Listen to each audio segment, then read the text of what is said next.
Olá, pessoal, boa tarde. Vamos dar um tempinho para o pessoal chegar aqui.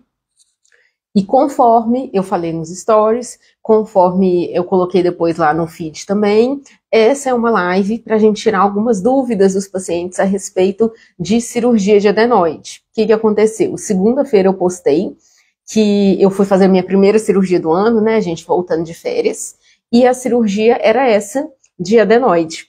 E aí eu comecei a receber algumas perguntas dos pacientes, a maioria em box, e resolvi fazer a live para tirar essa dúvida. O pessoal está começando a entrar, sejam todos bem-vindos, fiquem à vontade. E aí, como eu falei lá, eu vou responder, abri a caixinha de perguntas e peguei essas perguntas que eu tinha respondido em box, e aí vim aqui para responder para todo mundo de uma vez. A gente sabe que cirurgia é uma coisa séria, a gente não faz assim. Eu costumo falar assim, não tem nada para fazer, eu vou lá fazer cirurgia. Não é assim. A gente faz quando precisa, quando tem necessidade, e com um profissional muito competente, que a gente tem muita confiança nele, né? Tem uma relação muito boa nele. E essa é uma live do horário de almoço, gente. Então é uma coisa de 15 minutinhos, né? Vamos lá, vai ficar disponível depois no feed para o pessoal consultar para tirar dúvidas. E se tiver alguma dúvida aí também, pode mandar mensagem pode mandar mensagem não, pode colocar nos comentários que eu tento responder se der tempo hoje, tá? Então vamos começar. A primeira pergunta que chegou para mim foi da Franciele. Franciele, que é mãe de um paciente meu, muito querida, perguntou: criança a partir de quantos anos pode operar? Elinho, seja bem-vindo. Então, não existe uma idade mínima para operar. Em geral, a gente tenta operar a partir de uns 3 anos de idade. Por quê? Porque é uma idade que a gente pode fazer uma cirurgia, uma anestesia sem grandes riscos, que o paciente já tem um pezinho maior, que já é melhor para a gente operar, tá? Agora, varia de caso para caso. No finalzinho do ano passado, por exemplo, eu operei uma criancinha de menos de 2 anos, porque ela ia fazer 2 anos, porque ela estava tendo muitas infecções de repetição. Então, otite o tempo inteiro, sinusite o tempo inteiro, roncando demais, tudo por causa da adenoide. Então, o ideal é esperar a partir de 3 anos, mas se precisar, a gente faz antes. Não tem nenhum impedimento de fazer antes dessa idade, não. Então, vamos lá. A segunda pergunta já é de um homem, Roberto. É comum ganhar peso, engordar depois da cirurgia? Então, isso é uma dúvida também, gente. O que acontece? Às vezes, as crianças ganham peso, sim. Por quê? Quando a criança tem uma dificuldade para respirar, ela tem uma dificuldade automaticamente para comer também. Porque imagina quando você está gripado e o nariz está muito entupido, é difícil mastigar e engolir e respirar tudo ao mesmo tempo. Então, essas crianças, em geral, ou são crianças muito magrinhas, porque elas passam a não ter prazer em comer, como qualquer coisa, ou se não, são crianças muito gordas, porque elas comem coisas muito fáceis de engolir. Tipo assim, sorvete, iogurte, leite, sabe? Coisas que são muito fáceis. Aí o que acontece? Quando depois que opera, melhora a respiração, a criança começa a respirar muito bem. Então aquelas que eram magrinhas, que não comiam por causa da dificuldade de comer, começam a ter facilidade para comer. Então começa a gostar de comer. Então isso é ótimo, né, gente? Aí essas crianças que eram muito magrinhas vão tender a engordar. Já aquelas crianças que eram gordinhas, porque comia coisa de qualquer jeito, coisa que era muito fácil de engolir, tipo sorvete, que eu falei, essas podem emagrecer, porque aí elas conseguem começar a comer coisas que tem que mastigar, legume, frutas, coisas que dão mais trabalho, né, gente? A terceira pergunta foi da Rose. Ela perguntou: quais os riscos? É uma cirurgia muito arriscada? Então, gente, toda cirurgia tem seu risco, mas essa é uma cirurgia que a gente faz bastante, é uma cirurgia bem antiga, inclusive, e que as chances de ter alguma intercorrência são muito pequenas. Eu, graças a Deus, nunca tive nenhuma intercorrência séria, mas a gente sabe aí que existem alguns casos no mundo com uma certa... tem alguns casos no mundo aí de intercorrências nessa cirurgia. O que a gente faz para minimizar esses riscos? Primeiro de tudo, fazer o risco cirúrgico muito bem feito. O risco cirúrgico são aqueles exames de cardiologista, raio-x de tórax, que é para ver se exame de sangue, para ver se a criança ou se o paciente tem algum problema que vai atrapalhar a cirurgia ou aumentar o risco de cirurgia. A gente só faz quando esses exames são todos normais, tá, gente? E assim, do risco da cirurgia em si, o que a gente mais tem medo é de sangramento pós-operatório. É claro que durante a cirurgia a gente usa vários materiais para evitar de ter esse sangramento, usa várias técnicas, hoje a gente normalmente usa com o microdebridador, que é para retirar toda a adenoide, para não ficar nenhum restinho, e ao mesmo tempo não tirar pele a mais, não tirar mais nada além daquilo ali, para não correr o risco desse sangramento, tá? Mas, enfim, tem seus riscos, não são riscos altos, mas a gente tem toda a nossa, todas as nossas precauções para evitar esses riscos. Rayane está entrando, seja bem-vinda. Quarta pergunta, gente, é da Bruna. Perguntou assim, precisa de cirurgia? Fica internado depois? Então, desculpa, precisa de anestesia? Fica internado depois? Sim, essa é uma cirurgia que a gente faz com anestesia geral, gente. Por quê? É uma cirurgia de via respiratória. Então, a gente vai mexer no nariz, na garganta, a gente precisa que esse paciente mantenha a respiração e a gente só consegue isso com anestesia geral, com a intubação do paciente. Mas é uma cirurgia que vai durar aí 1 hora no máximo, gente. É uma cirurgia bem rápida, ela dura no máximo 1 hora. Então, o paciente fica anestesiado por 1 hora, depois disso ele fica de observação, mais umas 6 horas no hospital, e logo depois ele vai embora. Então, ele não precisa dormir no hospital. Então, ele fica internado em regime de hospital dia, que a gente fala. Interna e tem alta no mesmo dia, tá? Única exceção que eu faço. A exceção é paciente que mora fora, que é de outra cidade, eu deixo internado por 24 horas. Por quê? Se tiver alguma dúvida, se tiver alguma alteração, o paciente está aqui perto de mim nessas primeiras 24 horas e eu consigo olhar ele rapidamente, tá? Nunca aconteceu nada, mas é uma precaução minha, que eu gosto de deixar já avisado os pacientes.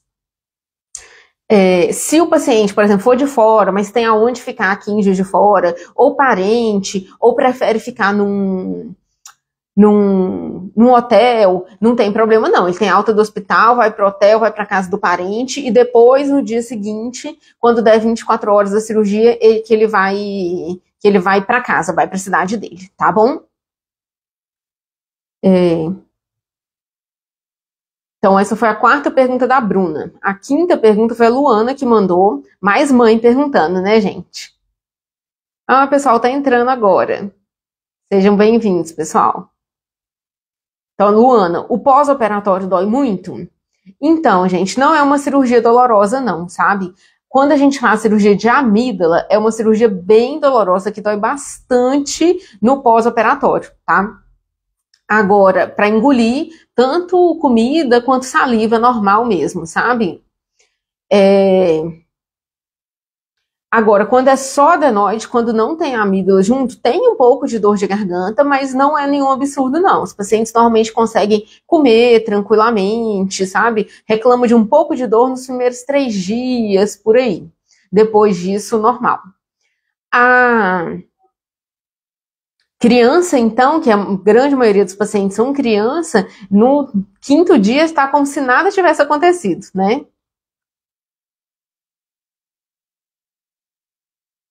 Sexta pergunta da Paula. Me perguntou assim, é uma dúvida comum. Fica comendo só sorvete depois da cirurgia? Aí eu respondo, na primeira semana fica comendo só coisa líquida e pastosa. Sorvete é uma das coisas que pode comer, mas pode comer iogurte, gelatina, leite, que mais?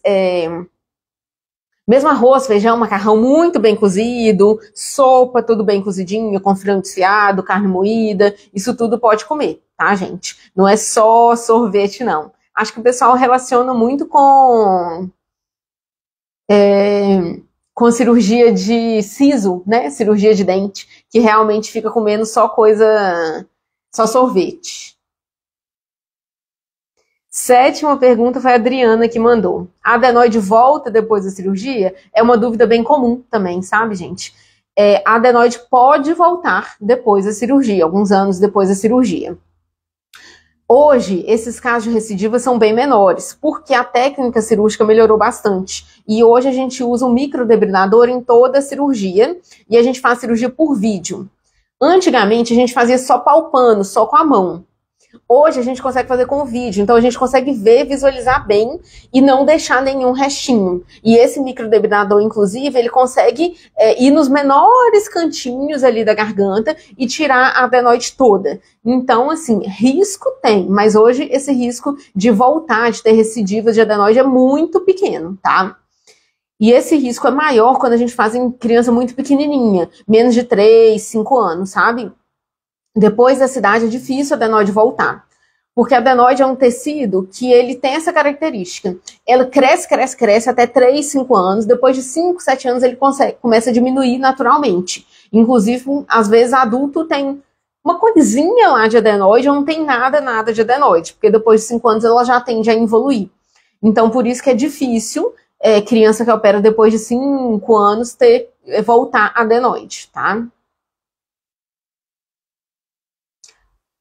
Vamos tomar uma água, né, gente?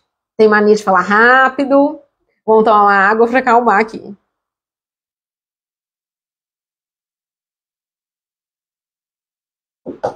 Já estamos aqui na 8ª pergunta, da Ana Beatriz agora. Você usa laser na cirurgia? Não, gente. Isso é uma pergunta até confusa. Eu sei que tem médico que fala que usa laser, mas a técnica de adenoide não usa laser. Tá? Já foi tentado algumas vezes aí na medicina, mas foi uma coisa que não deu certo. O que a gente usa na cirurgia de adenoide é o microdebridador, ou shaver, que a gente fala muito, tá? Esse microdebridador vai tirar toda a adenoide sem tirar tecido de mais nem de menos, vamos falar assim. Então ele garante que a cirurgia seja um pouco mais rápida, com menos risco de sangramento e com menos risco de recidiva, tá? Mas laser não, gente. Cuidado com quem fala que usa laser, porque isso não é verdade, tá? Pergunta de um homem, voltou agora. O André perguntou. Depois da cirurgia, precisa ficar sem ir para a escola ou para o trabalho? Sim, gente. Normalmente eu faço o atestado para ficar uma semana sem ir para a escola. E para o trabalho, adulto tem um pouco mais de dor, gente. Então, adulto, às vezes, eu coloco até 2 semanas, mas não passa disso, não. Mas eu faço também o atestado para não fazer educação física ou atividade física por 30 dias. Por quê? Durante a atividade física, aumenta muito o fluxo sanguíneo em todo o corpo, inclusive ali naquela região. Como é uma região que demora uns 30 dias para cicatrizar completamente, nesse período pode acontecer algum sangramento. Então eu aconselho não fazer nenhuma atividade física nesses 30 dias. Resumindo, sem escola 1 semana, sem trabalho 14 dias, sem atividade física 30 dias, tá? Por precaução. Eu sei que tem médico que libera com 14 dias, já tive paciente que voltou antes e não teve problema nenhum, mas eu prefiro ter mais precaução, tá? E, por último, o Paulo, mais um homem, para finalizar aí nossas perguntas. A voz muda depois da cirurgia? Então, pode mudar um pouco, porque, na verdade, a adenoide é que muda a voz natural da criança. Quando a adenoide é muito grande, a criança tende a ter aquela voz anasalada, de quem está sempre com o nariz entupido. Depois da cirurgia, na primeira semana, por causa do inchaço local e tal, essa voz anasalada pode até piorar um pouquinho. Mas piora um pouquinho, mas é por pouco tempo, no máximo ali 1 semana. Passou esse período, a voz volta ao normal que ela era antes. Que é aquela voz que não é aquela voz de pato, não é aquela voz de voz de gripe, a gente chama de voz hiponasal, aquela voz anasalada, assim, sabe? Então, às vezes, muda, porque antes a voz era muito anasalada por causa da adenoide, e depois da cirurgia ela vai realmente ao normal dela, que às vezes a criança, os pais, a família ainda nem conhecia. Tá, joia? Bom, gente, é isso aí. Ó, deu certinho, os 15 minutinhos. Nossa live rapidinha, vai ficar salva no feed. Qualquer dúvida, deixa lá nos comentários que eu respondo para vocês. Live da hora do almoço, coisa rápida, só para esclarecer a dúvida, tá? Obrigada aí para quem entrou, para quem participou, e a gente vai se vendo, tá? Beijos, até mais.